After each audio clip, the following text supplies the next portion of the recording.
Okay, in this video, I'm going over the results of UFC Fight Night, Ian Garry versus Carlos Prates. Just the main card. It was an okay card. Overall, it was decent, but it wasn't. There's a lot of mid shit happening, but there was a lot of good finishes as well. I'll be getting into the main card in this video. I did pretty good on predictions. Not really. I kind of did shitty on predictions, actually. But a lot happened. There's a lot to talk about. There's a lot of disappointment, especially for me. So, we'll get into it. First, Ikram Maliskarov versus Andre Muniz. This was a really weird fight. I picked Ikram to win. It's kind of obvious that he was going to win. Ikram looks weird and slow in there sometimes, though, but it's probably just because you're at middleweight. So did Andre Muniz. So does kind of everybody. But I understand why Ikram got KO'd by Robert Whitaker so quick. He looks kind of sluggish in there.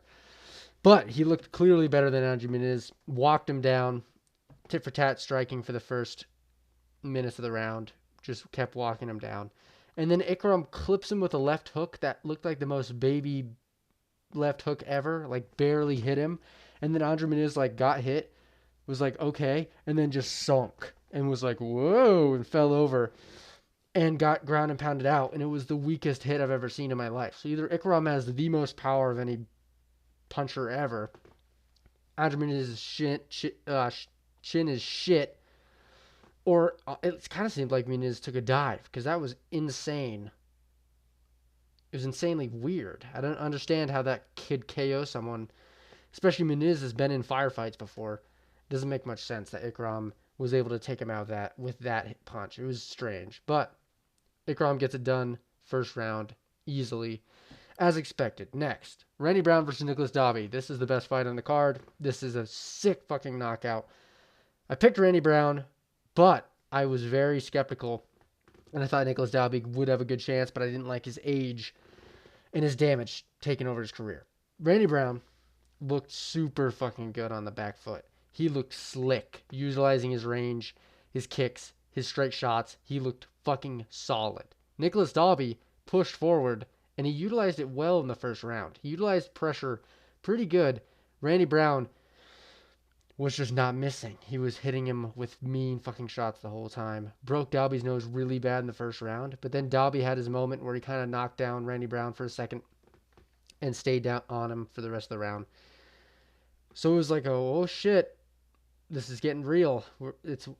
I'm worried about my pick at this point. It's getting serious. Second round, Randy Brown fucking turns it up. He starts laying it on him. He starts piecing up Nicholas Dalby on the back foot really badly. His nose is fucked. Dobby's nose is completely obliterated. Randy Brown is putting it on him. Nicholas is still coming forward and trying to make it a firefight. And he's trying to get his get back. And then Randy Brown starts to unload. They start going back and forth. And Randy Brown catches him with a right hook. That fucking flatline KOs him, Gaethje Holloway style. Face plants in the canvas, ass up. Insane knockout. Highlight of the card. Super exciting. Randy Brown gets it done. And Randy Brown is a fucking menace, and I cannot wait to see what he does next. That was a crazy fucking knockout. I know it's Nicholas Dalby, but Nicholas Dalby's he's not a super big slouch. So, I'm excited for Randy Brown. That's one big highlight of this card for me. Next, Michael Pereira versus Abus Magomedov. After one highlight of the card, we get a very low shit light of the card. Michael Pereira versus Abus Magomedov. I picked Pereira. I thought he would have his finishing potential with a little bit more reserve and cardio, which he did not have at all. They both gassed pretty much instantly, like I predicted. But Abus is just he's more technical. He had more output by a mile. He was walking down Pereira. Pereira did not throw a fucking shot. He threw one really hard punch at the end of the second round where I was like, or at the end of the first, and I thought he was maybe baiting Abus into being tired. I thought Michael Pereira had this crazy game plan that was above everybody's heads and nobody was going to be able to figure it out. And I was like, holy shit, Michael Pereira's about to do it. He's about to explode in the second and prove everyone that he still has it. But nope, Pereira didn't do anything. He didn't even throw a fucking punch. Abus Magomedov completely dominated this fight. Oh, they were actually pretty close on significant strikes, but everything Abus hit was way more significant than Michael Pereira. I do not remember Michael Pereira fucking hitting a good shot, to be honest. I remember him just getting pieced the fuck up and being on his back foot. But I guess he hit it. He through shots. I just don't remember them, which means Abus Magomedov has that significant strike advantage. They looked more significant. They just looked more clean and better all around. Abus looked more technical. He's just solid. He doesn't have cardio. He's not going to make it to the top. But he just looked a lot better than Michael Pereira and pushed him back and out-volumed him. And that's pretty much how it went. Sadly, I really wanted Pereira to win. But now I'm never going to pick Pereira again. I don't think there's a point in picking Michel Pereira to win a fight if that's how he's going to do it. I know he beats like really shit can fighters. Maybe Abus is some crazy magical fighter that we don't know about yet. Maybe he's coming into his prime. I don't think so. I think this is just Michel Pereira being kind of shit. So, sadly, that's how that fight went. Sadly for me. Maybe some people are very happy about that. It was also boring as fuck. So, next. Giga Chikadze versus David Onama. I really am very surprised that David Onama got this done in the way he did. It wasn't domination by any means, but David Onama clearly won this fight, which I did not expect him to do. Giga had a lot of moments, and he was utilizing his kick well, his Giga kick. He was utilizing it well and utilizing strike shots. But David Onama was finding his shots well. He utilized the grappling a lot better than Giga Chikadze. He got 3 out of 3 takedowns. That was kind of the thing that pushed him over the edge. The striking was relatively even for the first and second, I would say. Throughout the whole fight, it was relatively even. But David Onama kind of just pulled ahead in the grappling and in weirder shots on the feet with his punches. Giga was throwing kicks and stuff, but he wasn't throwing with the intent to finish as much as he needed to. Onama was really throwing. And he just controlled the fuck out of him on the ground when he needed to. David Onama won this fight. It was also kind of boring for me, so I don't remember every single thing about it. But David Onama got it done, and he did it clearly. I don't think this was a arguable decision in any way. I think he got it. I'm sad for Giga. He's kind of going down the hill a little bit, but it's whatever. David Onama gets it done. Kind of impressive, to be honest. But seeing what he does next, I'm not nearly as excited as a Randy Brown. Or this next fighter. Anthony Smith versus Mingyang Zhang. I am sad after this fight. I really like Anthony Smith. I don't really like Anthony Smith. I like Anthony Smith, and it's weird that he's not in the UFC. A lot of people just despise Anthony Smith, and I think it's weird to despise him. I get that he curls up into a ball, and it's really funny. And that he says some things that are stupid, like he could beat Pereira. Like he's a good matchup for Pereira. It's the dumbest thing I've ever heard in my life. With that being said, I don't hate Anthony Smith. I think he's nice. And him getting just completely shit on tonight, or last night, by Mingyang Zhang was kind of hard to watch. I predicted it. I thought Mingyang was going to run through Anthony Smith, and he did. He bulldozed through him. Anthony Smith would walk forward and shell up while Mingyang Zhang was just throwing punches. Anthony threw 11 to Mingyang Zhang's 63. I don't like it. It's sad. He gets clobbered, cut open. Anthony Smith's bleeding out of the top of his head as hard as you can bleed ever. Mingyang Zhang gets him down. He's curled up into a ball, slamming ground and pound shots, and the ref has to stop it. Anthony Smith retires. They have a package for him. That's okay to me. I have a video for Anthony Smith. It's the gatekeeper of all gatekeepers we have right here. But, God, he got fucking shit on, which was expected and was 100% going to happen. But I'm going to miss Anthony Smith. The way the UFC's going, the way all these main events are sucking, the way every main event going forward, or every card going forward kind of just is a little bit worse. Just a little bit worse than usual. Every single one. The way every star is kind of just getting shit on. A lot of boring fighters are making it to the top, and it's just I really don't like where the UFC's at right now. It's really making it hard to be a fan. It's so annoying. And these fighters like Anthony Smith, Poirier, Gaethje, These old fighters, Michael Johnson even, these really old ones, when Bobby Green's even gone, these ones where you're looking at them and you can see them on a card and be like, I know them. They're old. I'm going to either laugh or have a good time watching their fight no matter what. I'm just going to miss it from Anthony Smith and from these old fighters that you know, or do you just know him? Now we have Mario Batista coming up. We have fucking Ayman Zahabi. We have like people that are just boring. And it's just lame. There's no more personality in the UFC anymore. Ugh. Ilia Topuria, the two remaining fighting nerds that are anything like cool.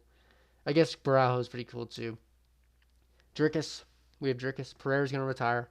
There's just so many people retiring soon. And so little potential in fun hype going forward. It just makes me sad. And with Anthony Smith's departure, I feel like this is going to be the beginning of a weird point in the UFC.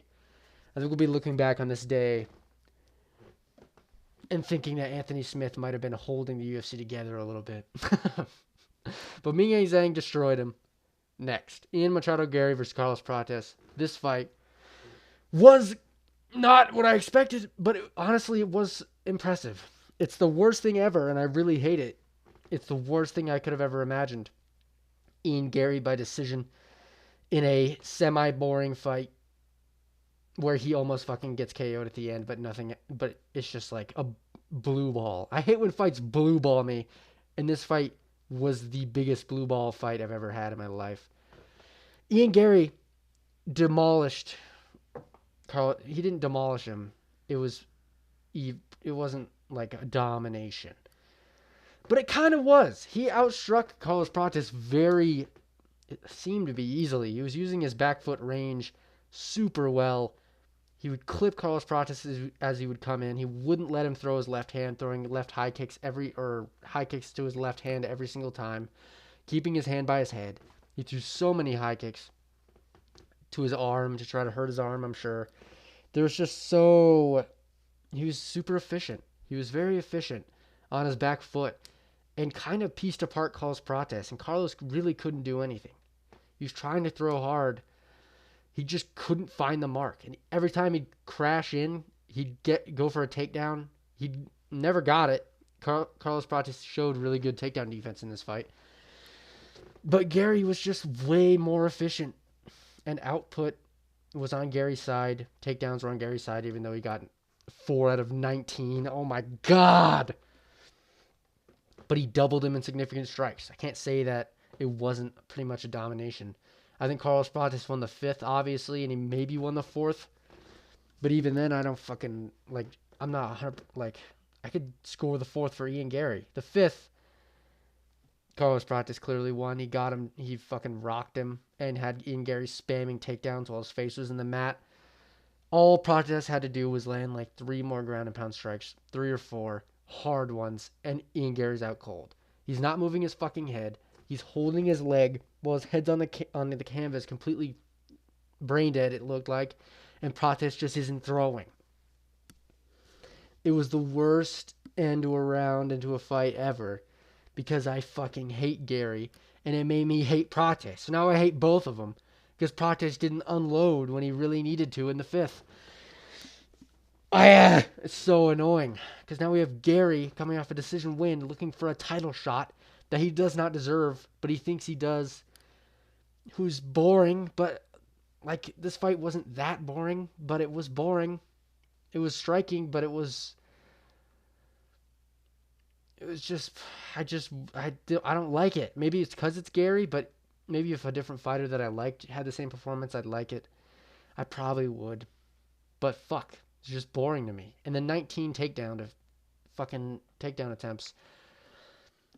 Ian Garry was saying him and Islam Makhachev were the most well-rounded people in the UFC, and that they're the new age of the UFC.